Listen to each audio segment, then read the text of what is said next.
All the world's a stage, and all the men and women merely players. So begins one of Shakespeare's most famous speeches from one of his most beloved comedies, and I'm talking, of course, here about As You Like It. It's a famous speech, but spoken by a character, Jacus, relatively unknown outside the community of scholars and thespians who study Shakespeare. The phrase, all the world's a stage, has over the centuries been taken as an allusion to the supposed motto of the Globe Theatre, the theater owned and operated by Shakespeare's company, the Lord Chamberlain's Men and later the King's Men. It's a motto which is itself traceable to the Latin satirist Petronius. All this is speculative and takes us away from the function of Jacus's speech within the play, which we will certainly address later in this video. So As You Like It was entered in the Stationer's Register in 1600, but we have no evidence the play was ever published prior to its appearance in the 1623 folio. It is included among Shakespeare's so-called festive comedies, but it is also considered a pastoral comedy. The pastoral tradition originated in ancient Greece and Rome. Theocritus and Virgil composed well-known pastoral poems that were later used to teach English schoolboys Greek and Latin. The pastoral as a mode utilizes rustic characters like shepherds, goatherds, dairymaids to extol the pleasures and virtues of country life as opposed to the corrupt world of the city with its venal magistrates, its canting clergy, its duplicitous princes. Agrarian settings, rustic diction, primitive music, and allusions to pagan heroes and gods are staples of the pastoral mode. A common motif of pastoral poetry is the love complaint, in which a shepherd expresses his displeasure, either by himself or in dialogue with perhaps a companion, after being rejected by his beloved. Sylvius and Phoebe satisfied these roles in As You Like It. Shakespeare would have been familiar with earlier English contributions to the pastoral tradition. Sir Philip Sidney's prose romance, Arcadia, went through several editions in the 1590s. Edmund Spencer's Shepherd's Calendar, earlier 1579, actually introduces a shepherd figure, Colin Clout, who's desperately in love with a country wench named Rosalind. The homosocial bond between shepherds is another relevant aspect of the pastoral tradition. Remarking on the shepherd Hobinall's love for Colin Clout in the Shepherd's Calendar, the fictional editor, known by his initials E.K., observes that one might mistake this same-sex attraction between shepherds for mere lust. But really, he says it's a kind of intellectual love that has nothing to do, really, with the what he calls execrable and horrible sins of forbidden and unlawful fleshliness. While Shakespeare does not portray male shepherds in love with each other, Rosalind's transvestism in the play certainly creates ambiguities. Her choice of the name Ganymede, for example, alludes to the beautiful adolescent boy who, according to myth, was carried off by the god Jupiter in the form of an eagle. By the 16th century, the story was widely regarded as an allegory of pederasty. In 1594, the poet Richard Barnfield published a pastoral love complaint describing the unrequited love of the shepherd Daphnis for a male youth named Ganymede. When Rosalind offers to assist Orlando in rehearsing his wooing strategies, she does so in the guise of Ganymede. Thus, What we know as an audience, or rather allow ourselves to believe, since both parts were played by male actors, to be a scene of heterosexual courtship has all the appearance on stage of homosexual dalliance. Nevertheless, as so often happens in Shakespeare's plays, marriage restores social order, including the dissolution of homosocial bonds like the friendship of Rosalind and Celia, or the friendship of the shepherds Silvius and Corn, and also the redirection of queer desire, which emerges in Phoebe's attraction to Rosalind.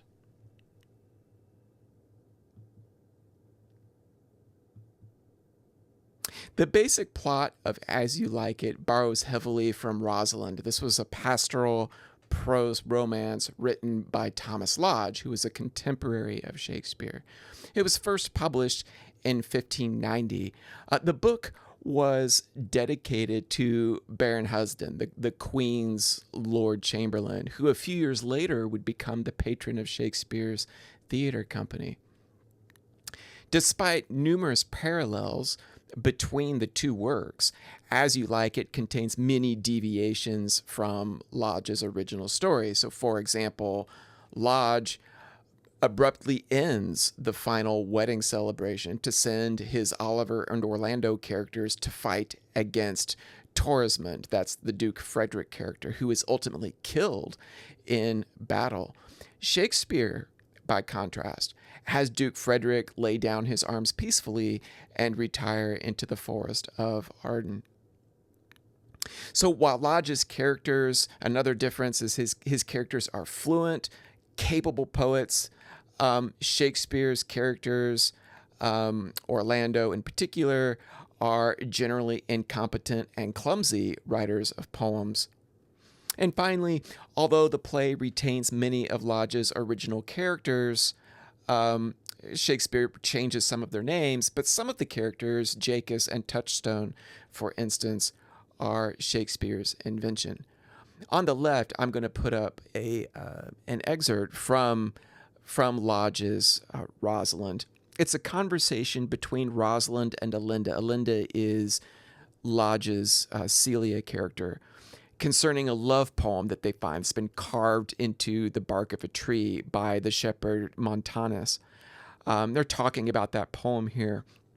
The companion, I'm not going to read it. You can pause if you'd like and read this. The companion to this scene in As You Like It is Act 4, Scene 1, lines 176 to 91. And if you read these two passages side by side, you'll notice that Shakespeare's dialogue is taken, parts of it are taken almost verbatim from Thomas Lodge.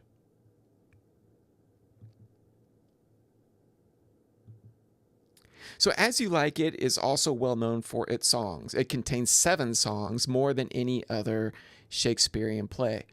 It is unclear whether these songs were composed by Shakespeare or perhaps by a member of his company, or if they were taken actually from popular sources, if these were songs that were known sort of outside the context of the theater.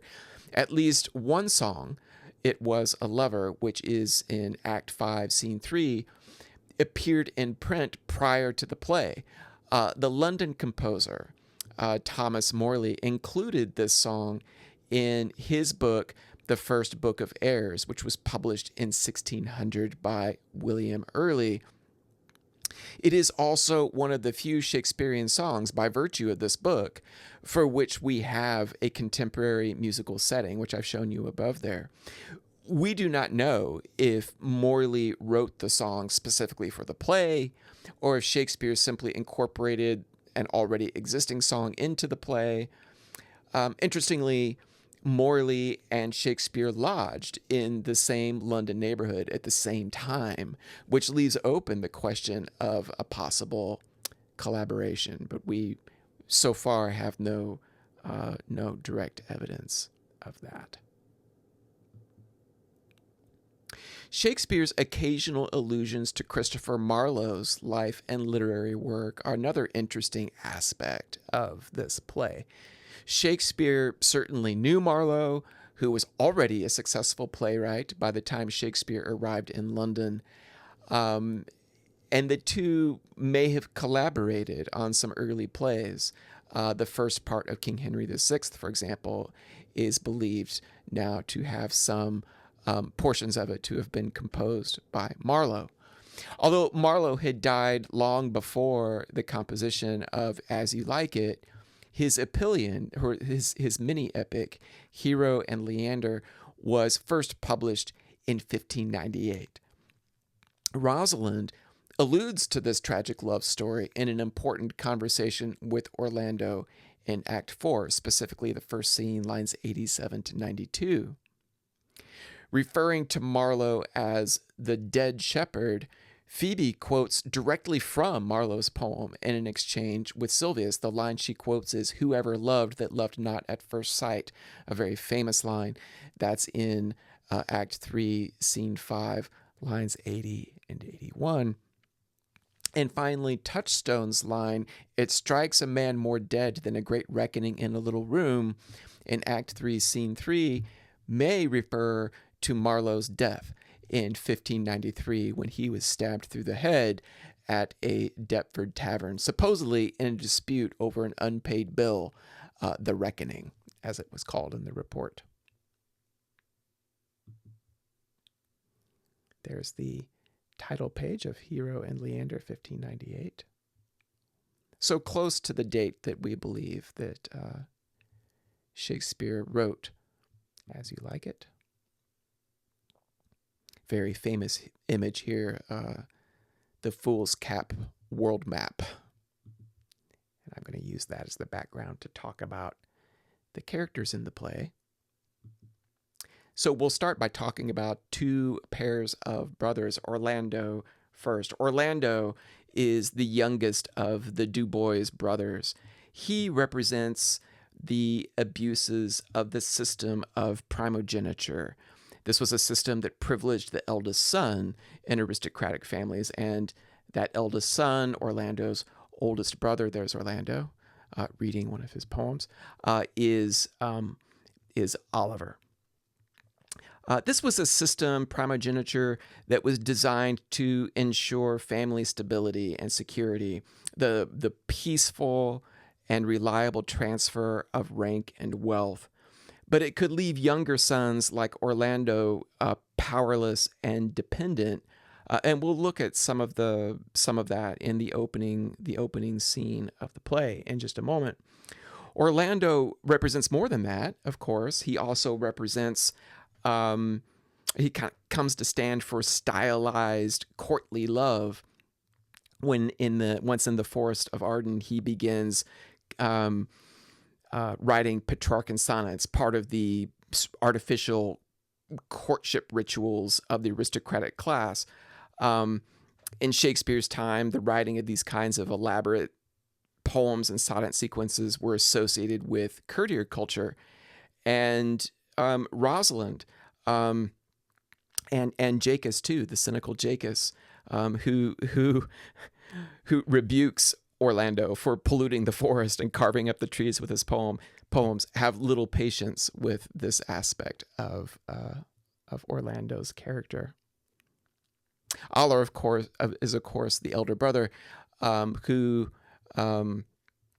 abuses Orlando. We'll take a look at that in a moment. There's another set of brothers, Duke Senior and Duke Frederick.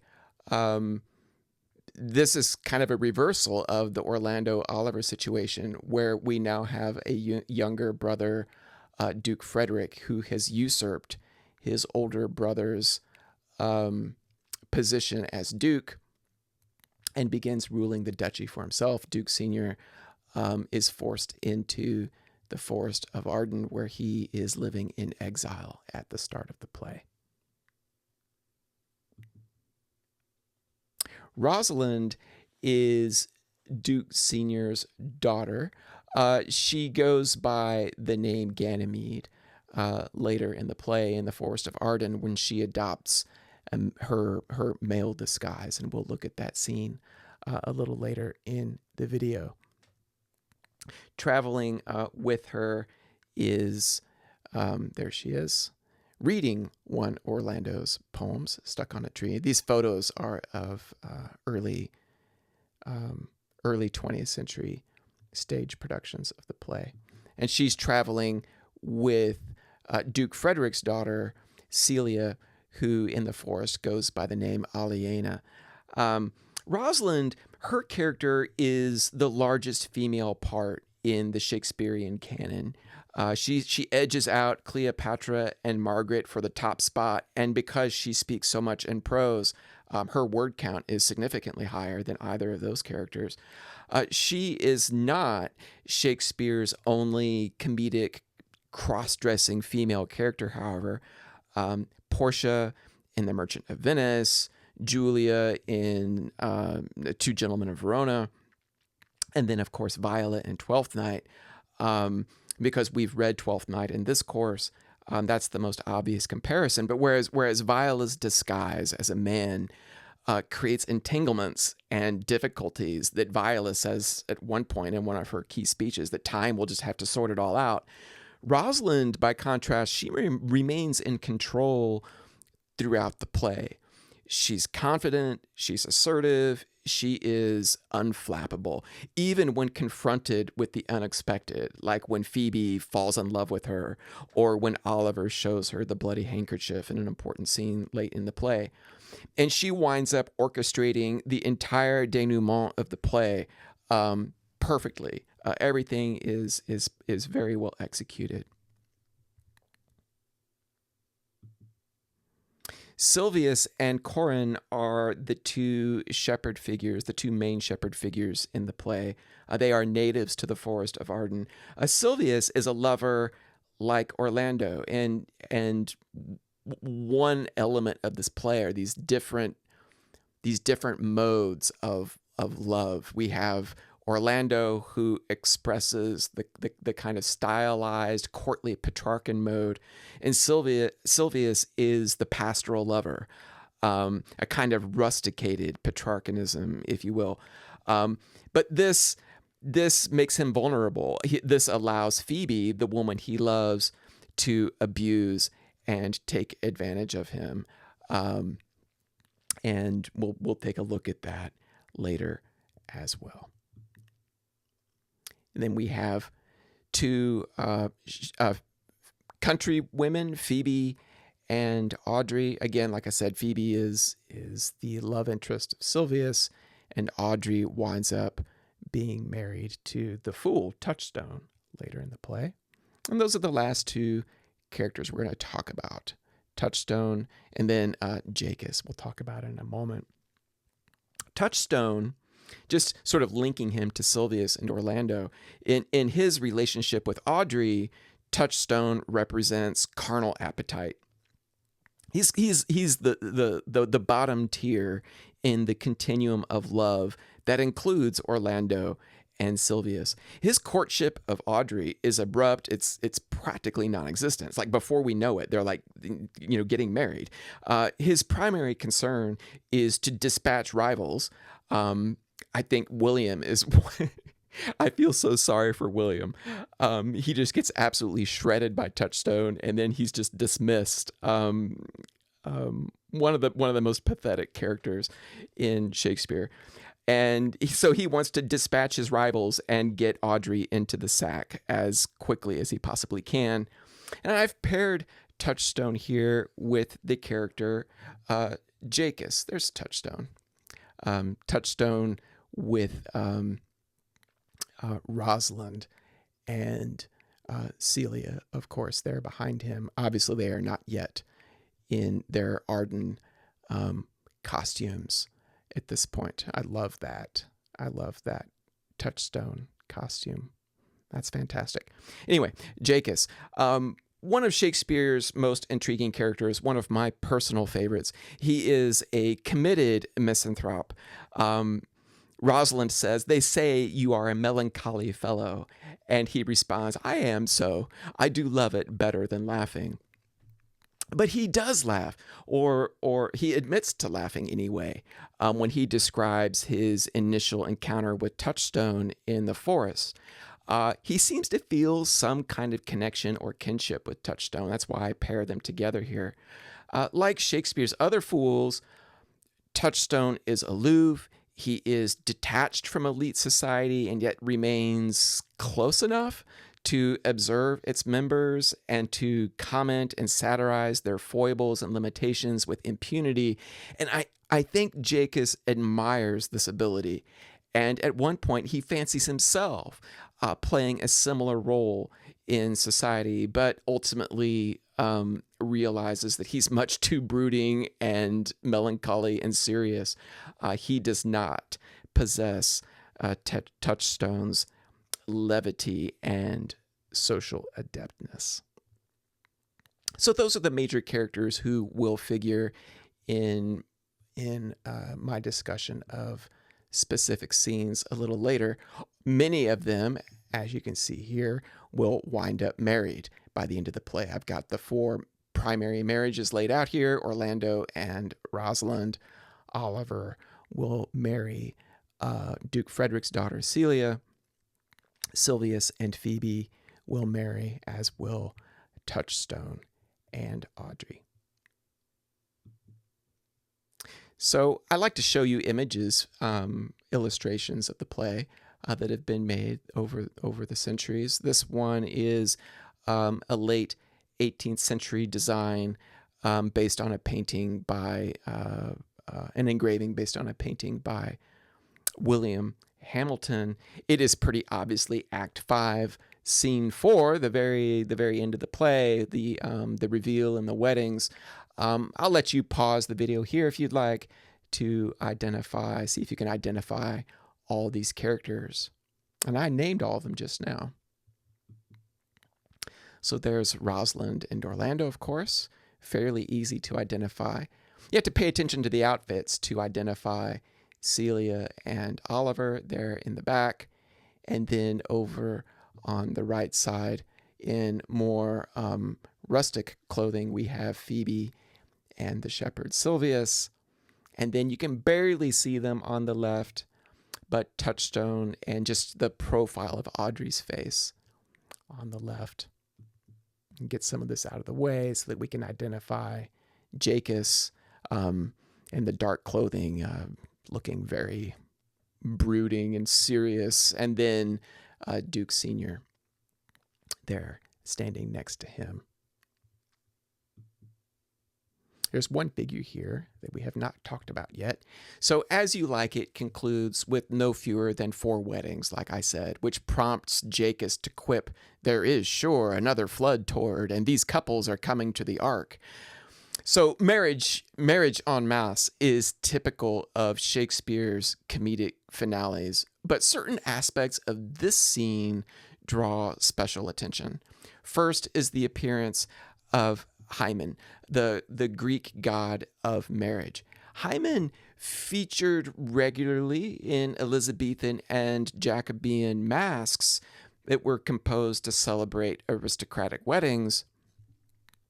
But his appearance in this context seems unnecessary as well as unexpected. The Forest of Arden is a pastoral setting and therefore vaguely classical. The characters frequently refer to Jove. They address the gods occasionally. But it's also a savage and dangerous place where characters, they often get tired. They walk around in the forest and they have to stop and rest, and they get hungry. They're threatened by starvation, inclement weather. They talk about the cold weather frequently. And of course, wild animals. This is not sort of the enchanted magical forest of A Midsummer Night's Dream, where supernatural beings regularly intervene in the affairs of men. You always feel like nothing too terrible is going to happen to anyone there. That's not the case here in Arden. Another question concerns Rosalind's wedding attire. At the end of Twelfth Night, Viola's marriage, and indeed the restitution of her very name, is delayed until she comes into possession of gender-appropriate clothing. But in As You Like It, one can only assume in the absence of explicit stage directions, that Rosalind has discarded her masculine disguise off stage. The revelation of her identity comes through visual recognition in this play rather than verbal declaration as it does in Twelfth Night. Although there are performances of As You Like It today that do not stage this scene this way. They keep her in her Ganymede attire, which is an interesting choice. So before I get into discussion of specific scenes from the play, as I often do, I like to give a detailed synopsis, which will help with your study of the play later. So I've got it broken up here, 5 acts. Some of the acts are divided into a relatively large number of scenes. Act 2's got 7 scenes. Act 3 has 5. We'll start with Act 1. Here is a painting by a 19th century artist in the Pre-Raphaelite style, an artist named Daniel Maclise. And this is a scene from Act 1. Many of the characters are represented here. We have Orlando on the right, Adam to the right of him. He looks very sheepish there. And then below him, we see Touchstone, and then very prominently Rosalind and Celia, Duke Frederick, and then Charles the wrestler with his tattooed chest there. And that could be Oliver there in the background. I'm not sure. Anyway, really great painting from Act 1. So the play begins with the discord between 2 brothers. The elder brother, Oliver Du Bois, has inherited his late father's estate, and his younger brother, Orlando, is financially dependent on him. We learn that Oliver has neglected his fraternal obligations, and Orlando resents him for it. An argument between them early in the play leads to a physical altercation. It really looks like Orlando is physically more powerful than his brother in that scene. At the same time, another family rivalry has resulted in Duke Frederick seizing the crown from his older brother, Duke Sr., who has fled with his allies to the Forest of Arden. Duke Sr.'s daughter, Rosalind, remains at court with her cousin and best friend, Celia. This is Duke Frederick's daughter. A wrestling champion named Charles informs Oliver that Orlando has challenged him to a contest, and Charles does this out of concern. But Oliver urges Charles to cripple him. Says, "Oh, he's no good. It's better that you hurt him, or he's likely to hurt you." On the day of the bout, Rosalind and Celia attempt to dissuade Orlando from wrestling. He disregards their concern. He's kind of in a "what do I have to lose" mode. He goes ahead and follows through, and eventually triumphs over Charles, which predictably impresses Rosalind, and Rosalind and Orlando fall in love with each other. And not long after this, Duke Frederick banishes her from court. Choosing loyalty to her friend over filial duty, Celia decides to run away with Rosalind to the Forest of Arden. And for their own safety, Rosalind assumes the identity of a man, calling herself Ganymede. Celia chooses the name Aliena. She adopts sort of the disguise of a country girl to hide her wealth and rank, which would make them targets, presumably, for the kinds of characters that hide out in dark forests. The court fool, Touchstone, travels with them. Act 2, like I said, is divided into 7 scenes. There we see, in this illustration, we see Celia as Aliena, seated next to Rosalind, who is leaning against Touchstone. They're sitting on a fallen tree there, and they are tired. They've been walking through the forest and need a rest, and they're about to meet the shepherds, Silvius and Corin, in this scene. Interestingly, the illustrator here puts a castle there in the right middle distance, to remind us that they are in exile. So in the Forest of Arden, Duke Senior and his loyal friends form a kind of pastoral court. They sing, they hunt, they relish plain living away from the corrupt city. Meanwhile, back in the city, Duke Frederick discovers that his daughter Celia has run off with Rosalind. And believing they must be with Orlando, he directs Oliver, Orlando's older brother, to capture them or else forfeit his property. Orlando, turns out, is not with Rosalind. He learns, however, that his brother is plotting to murder him. Adam says that Oliver's plans to burn down his house with him in it. So Orlando and Adam, the elderly servant, they flee into the forest. Rosalind, Celia, and Touchstone, they're already there. By this point, they're exhausted and irritable with one another. They are relieved by the appearance of two shepherds, Corin and Silvius, who parley over the latter's unrequited love for a country wench named Phoebe. Corin turns out to have a property that he sells to Rosalind and Celia. It's a cottage with a herd of sheep and some pasture land that formerly belonged to a shepherd named Carlet. Elsewhere in the forest, Orlando and Adam, now they have arrived and they are facing starvation. Orlando leaves Adam behind. Adam can't travel anymore. And Orlando, happens across Duke Senior and his men sitting down in the forest to feast, and he demands food. Eventually, the Duke recognizes Orlando as the son of Sir Roland de Boys, his friend, and welcomes him and Adam at his table.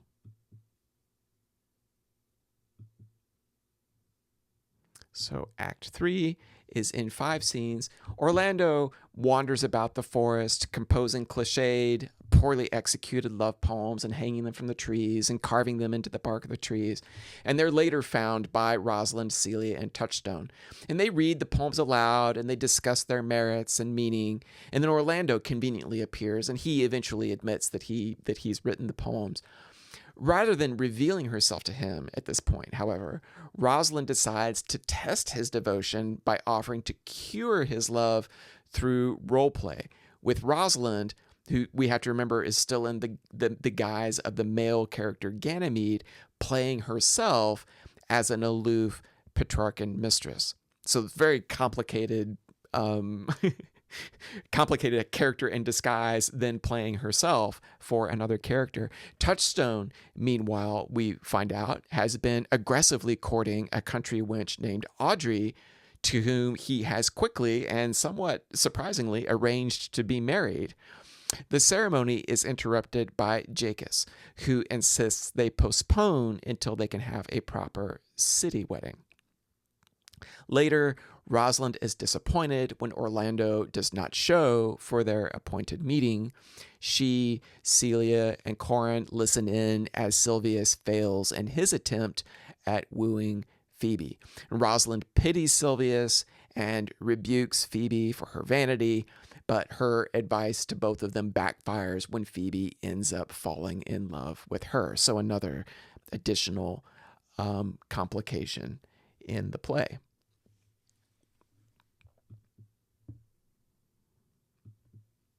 Act 4 is 3 scenes. This is a painting by the pre-Raphaelite artist, also English mid-19th century Walter Deverell. This is a painting of the mock wedding ceremony with Celia as Aliena in the middle there, joining Orlando, and Rosalind as Ganymede, who's standing on the right. So Orlando arrives late to the cottage. Rosalind gives him his first tutorial on love, and it starts with, "You got to be on time." Celia presides over a mock marriage ceremony between them, after which their talk turns to married life. Orlando then leaves, says, I have to go meet Duke Sr. We're supposed to eat together, but he promises to return afterwards. And Rosalind then becomes agitated when he does not come at the promised hour. But she's interrupted when the shepherd Silvius arrives with a letter from Phoebe, a letter addressed to her from Phoebe, who thinks, of course, that Rosalind is this male shepherd, Ganymede. Believing the letter to be retaliation against Rosalind's earlier insults to Phoebe, Silvius is surprised and heartbroken when the letter is revealed to be love poems written by Phoebe addressed to Ganymede.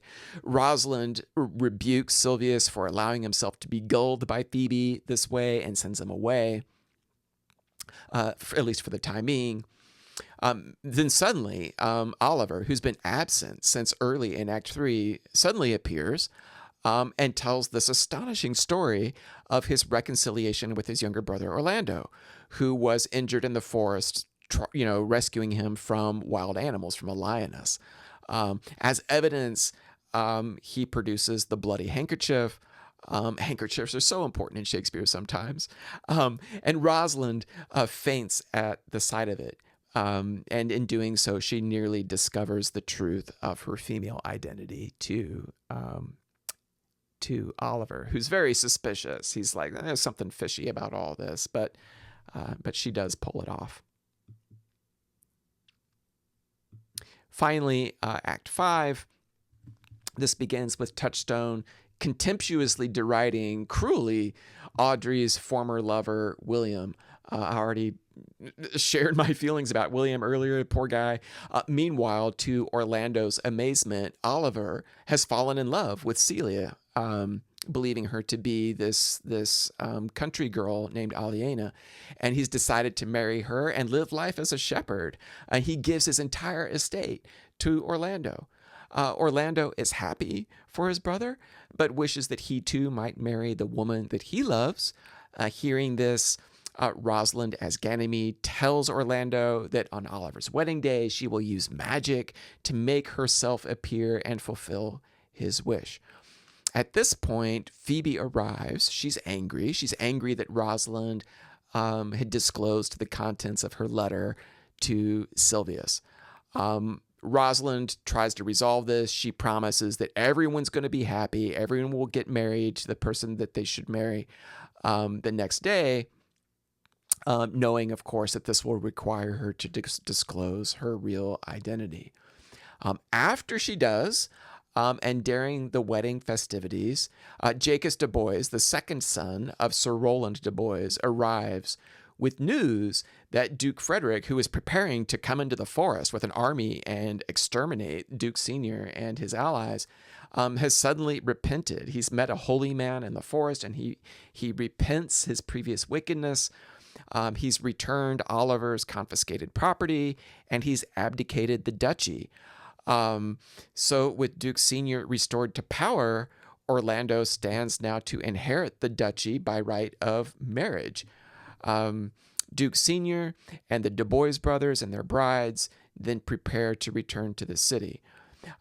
Preferring the contemplative, solitary life, Jacques leaves the wedding party to seek out Frederick, who's now living in self-imposed exile in the forest. And the play concludes with a very fascinating epilogue from Rosalind. So I'm going to start by looking at the conflict between Oliver and Orlando. Two pieces, two sections of scene 1, lines 1 through 63, and then lines 141 through 149, which is Oliver's short soliloquy at the end. These lines that I've selected here establish the conflict between Oliver and Orlando over the elder brother's fraternal obligations to the younger.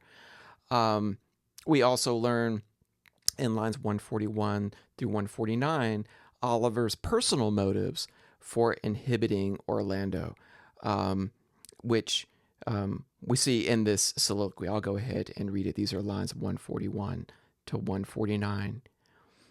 Oliver talking about Orlando. He's gentle, never schooled and yet learned, full of noble device, of all sorts enchantingly beloved, and indeed so much in the heart of the world, and especially of my own people who best know him, that I am altogether misprized. So we see that Oliver's motives are personal and perhaps also a little political. So despite being the focus early on, the conflict between Oliver and Orlando really does not drive the action of the play. Oliver disappears in the middle sections of the play, and it's abruptly and rather, I think, strangely resolved in Act 4, this conflict. But it does reflect a broader concern over the issue of primogeniture. Again, the rights and duties of the eldest son in an aristocratic family as a source of discord and corruption within society. But there's also the implication that primogeniture lay behind the overthrow of Duke Senior by his younger brother, Frederick. So this demonstrates that ambitious younger brothers can be just as dangerous and destabilizing as selfish older ones. Nevertheless, the play is not really an argument for any kind of wholesale social reform. The restoration of social hierarchy at the end of the play, all the aristocratic men, including Orlando, are given a pathway to property, prosperity, and power, which suggests that the lesson of the play is not that primogeniture is a problem, rather it is the moral weakness of individuals like Oliver and Frederick that requires correction. The next set of scenes deal with Rosalind and Celia's friendship, which is challenged here by Duke Frederick, by patriarchal authority. I'm talking about Act 1, Scene 2, lines 1 through 38, and then Scene 3, lines 62 through 134. These two scenes develop Rosalind and Celia's friendship. They talk about, in the first one, how the goddess Fortune does not favor women equally in a man's world, which is really interesting, of course. And this is borne out when Celia's father, Duke Frederick, without any provocation, banishes his niece Rosalind from court. And for him, it's a purely political decision, not simply an emotional one. And he explains this to Celia, and I'm gonna quote him here. And remember, he's talking to Celia about Rosalind in these lines. Her smoothness, her very silence, and her patience speak to the people, and they pity her. She robs thee of thy name, and thou wilt show more bright and seem more virtuous when she is gone. Celia, however, remains loyal to her friend, like Juno's swans, she says, coupled and inseparable. And it is her idea to seek out Rosalind's father in the forest of Arden.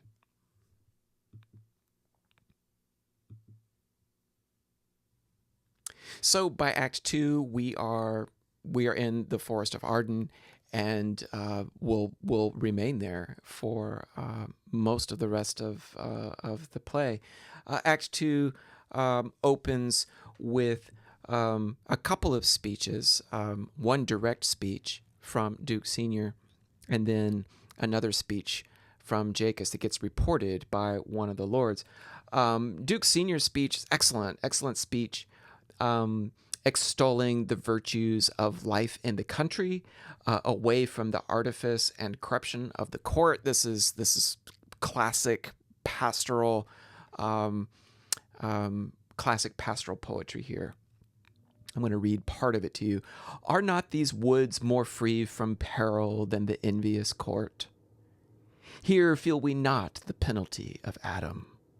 The season's difference, as the icy fang and churlish chiding of the winter's wind, which when it bites and blows upon my body, even till I shrink with cold, I smile and say, This is no flattery. These are counselors that feelingly persuade me what I am.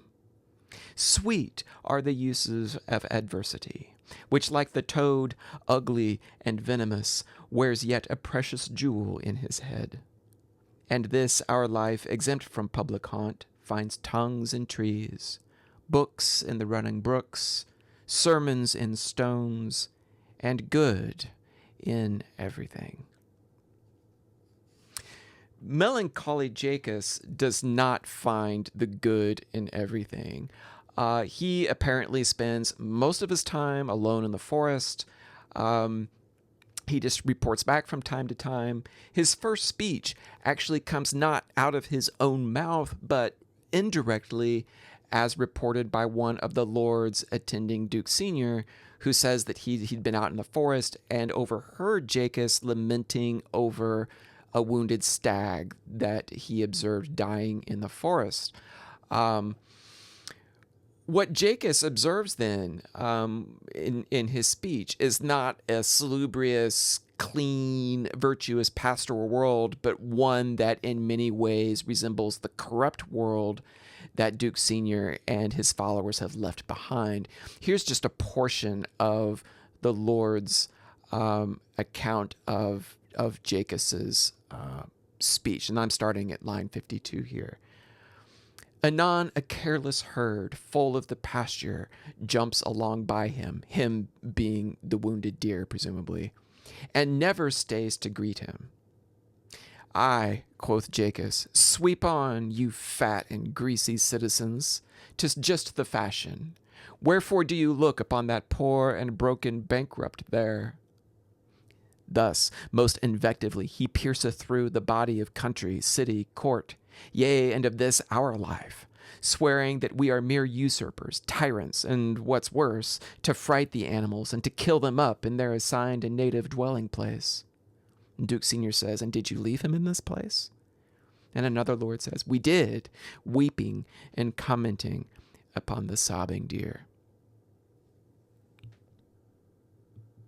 And we'll have more to say about Jacus and his most famous speech, the "All the World's a Stage" speech, which actually kind of echoes the end of the Duke Senior's speech, which we just read at the opening of Act 2. Act 3, Scene 2, lines 11 to 74. This is a completely different take on the pastoral. This is Shakespeare kind of satirizing the pastoral mode. This is the shepherd Corin and Touchstone the fool. They're comparing the manners of court and country. I'm not going to read from it, but I would like for you to go back and take a look at it. It's a really amusing exchange in which Touchstone provokes the old shepherd into debunking the kind of idealized vision of rustic life that gets presented in pastoral poetry. Corin's like, hey, it's dirty, it's filthy. You don't want to touch our hands. By the end of the exchange, Touchstone equates sheep herding to prostitution, which is, I think, quite funny. Finally, Act 2, Scene 7, lines 12 to 87. I'm jumping backwards a little bit here.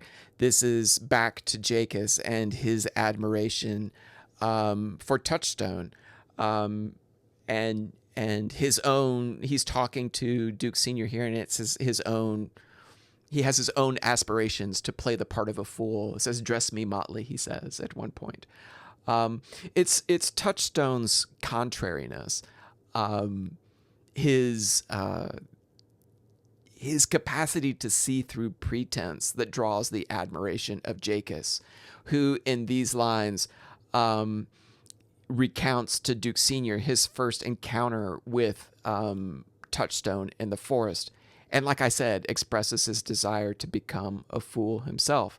In one part, he says, "Give me leave to speak my mind, and I will through and through cleanse the foul body of the infected world if they will patiently receive my medicine." So he has this kind of grandiose idea that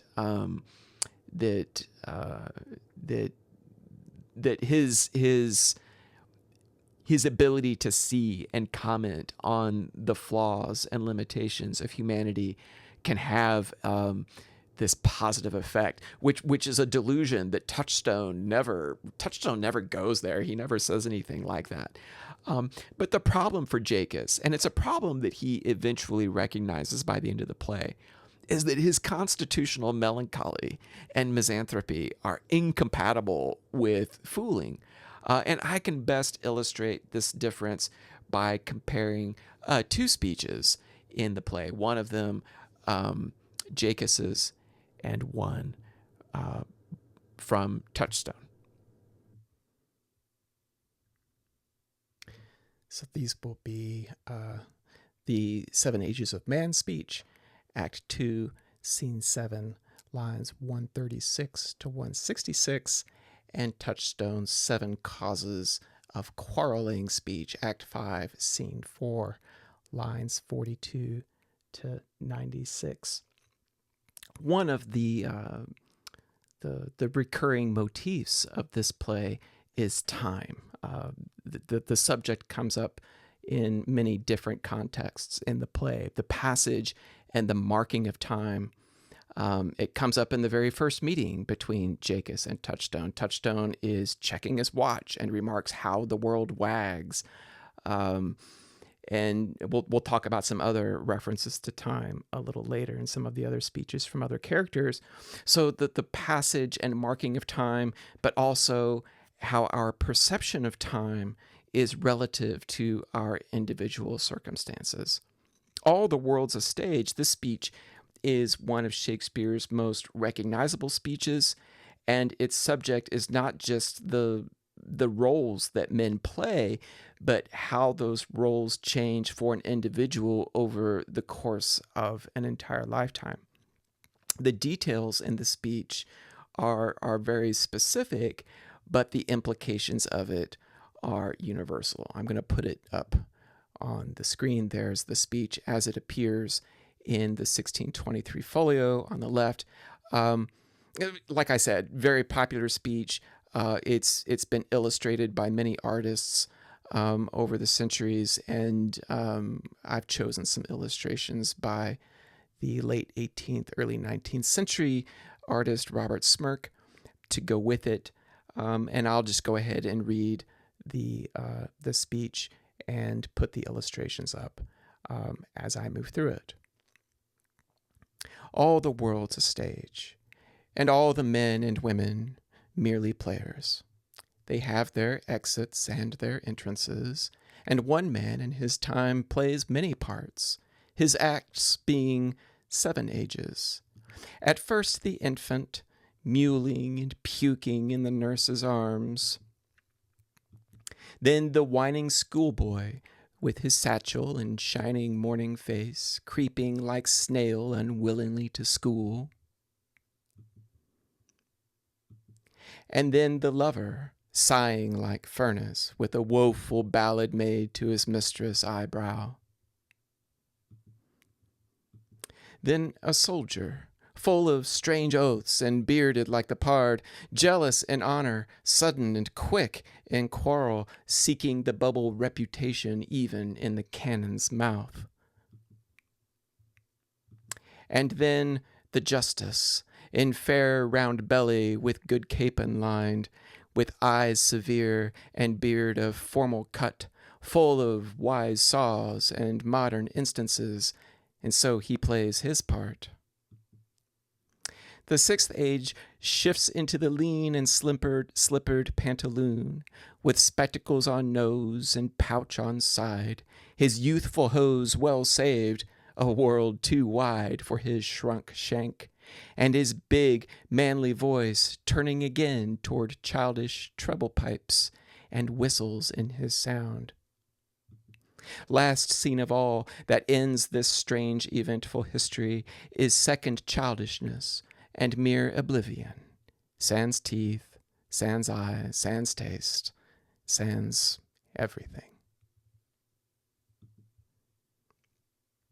Jacques's somber 7 Ages speech is echoed later in a more risible register by his idol Touchstone, who, when he's introduced to Duke Senior at the wedding party, recounts a quarrel that nearly escalated to violence over the cut of a courtier's beard.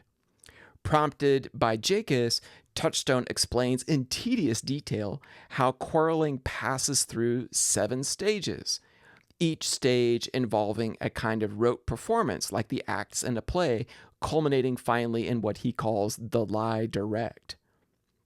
This is a satire on the courtesy literature of the Elizabethan period, the detailed etiquette manuals that prepared young men to navigate the complex rituals of social life. It's a satire of a Horatian cast, Horatian satire. Its target is close range, it's easy to hit, the method is light, it's witty, it makes people laugh, or it's supposed to, and it almost certainly did in Shakespeare's time. But Jacques' speech, by contrast, the All the World's a Stage speech, is more in the Juvenalian mode of satire, bitter and scornful, and intended not to make people laugh, but to think deeply about human foibles and limitations. So thus, while Jacques admires Touchstone's aloof stance on society, which enables his witty critique, Touchstone exhibits none of Jacques' delusions about correcting human behavior. The weight of what Jacques calls the infected world sits much heavier on his shoulders, as we saw earlier too in the episode of The Wounded Stag. This last group of scenes that I'm going to talk about deal with the romantic relationships in the play that are really at the core of events in the Forest of Arden.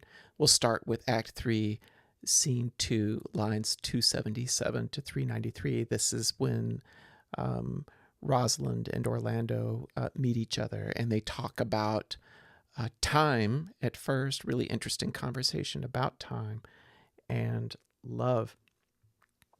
So when they first meet in the forest here, her first words are actually to ask him what time it is. And he responds, he says, "You should ask me what time of day. There's no clock in the forest." So this leads them into a conversation about the relativity of time. They talk about how the sense of time's passage is relative to one's circumstances.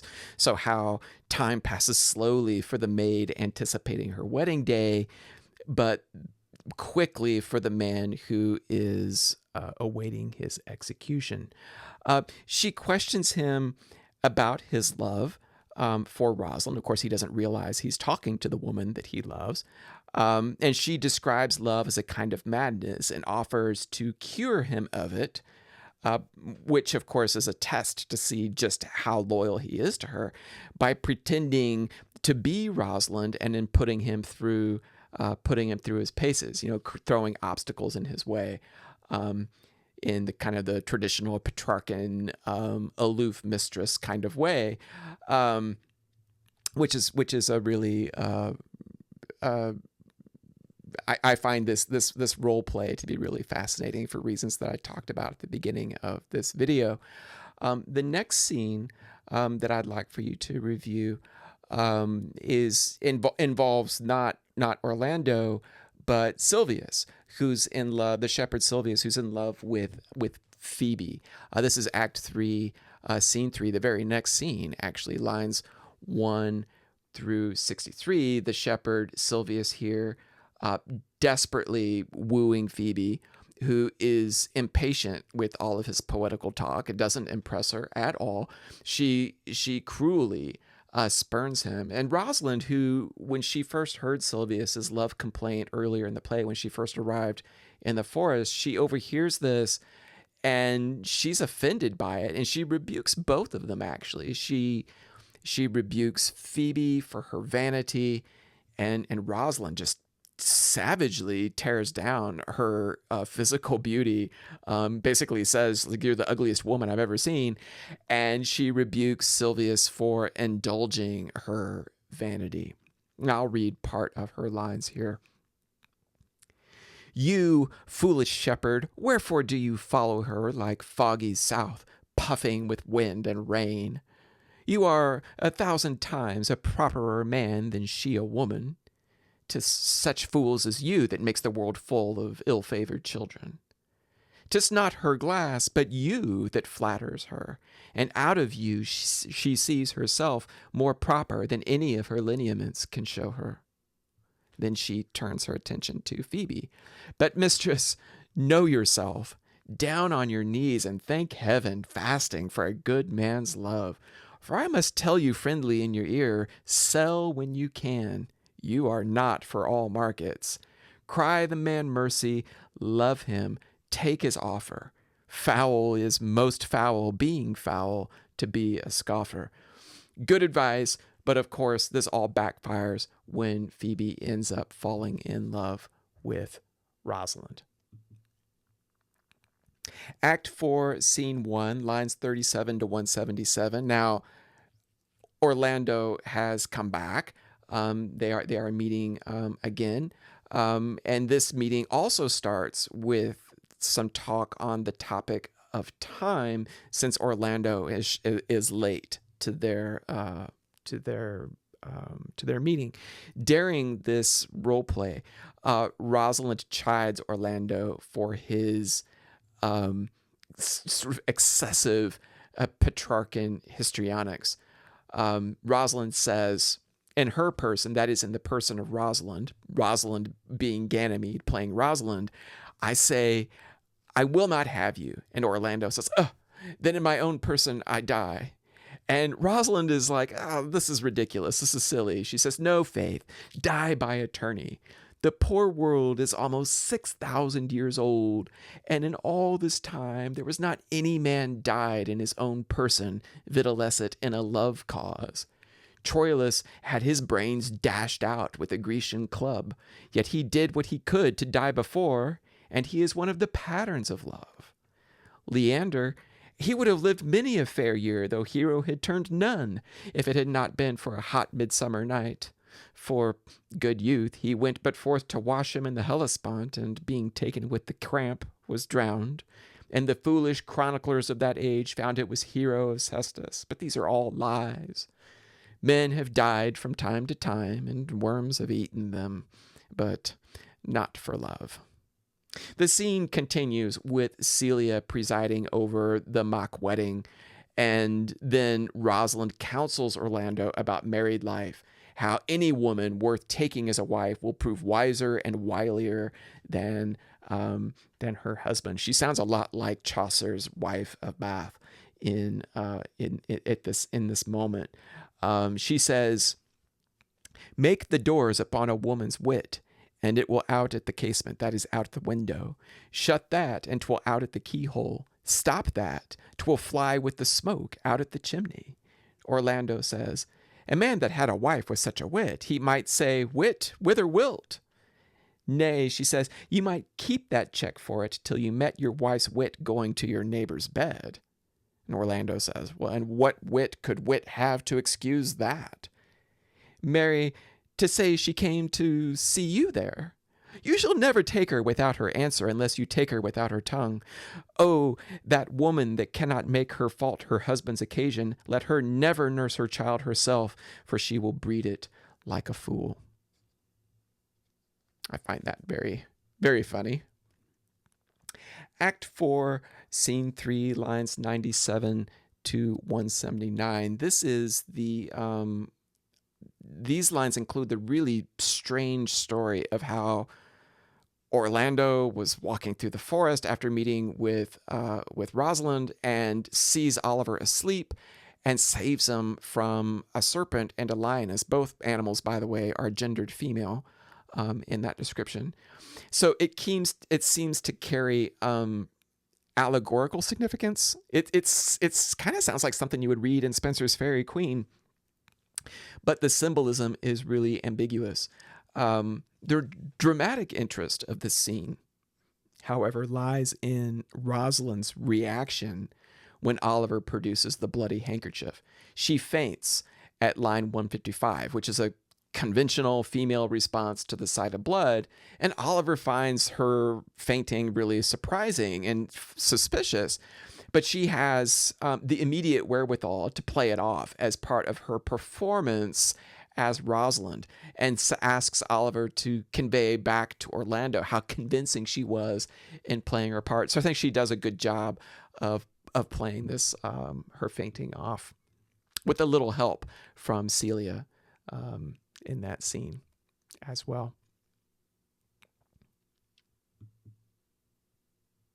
In Act 5, Scene 2, lines 48 to 109, and then Scene 4 of Act 5, lines 5 to 37.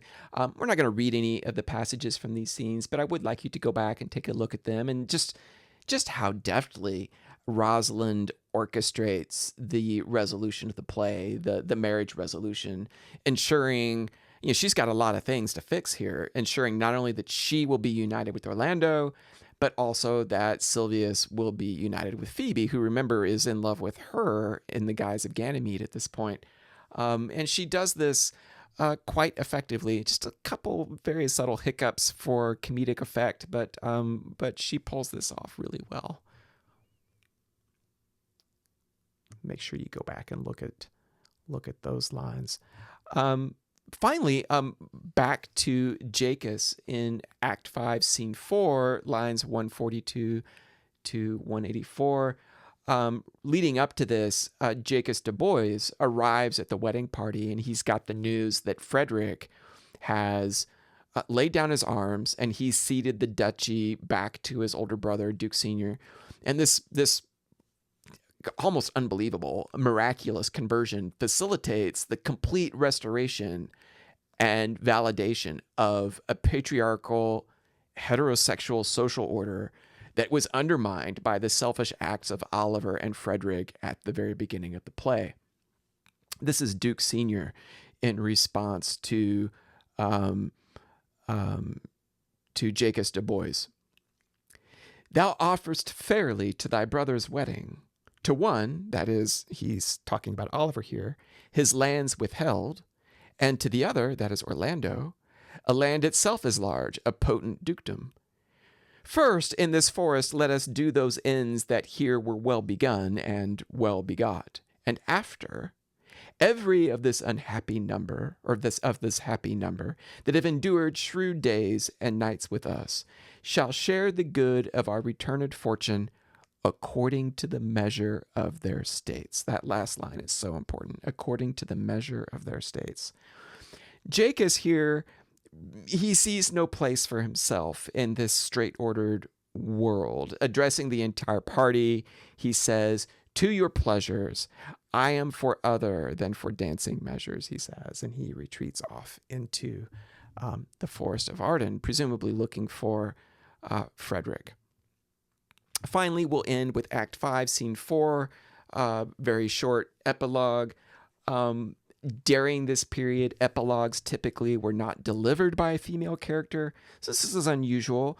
And this is something that Rosalind both acknowledges and playfully contests by reminding the audience that her character is played by a male actor.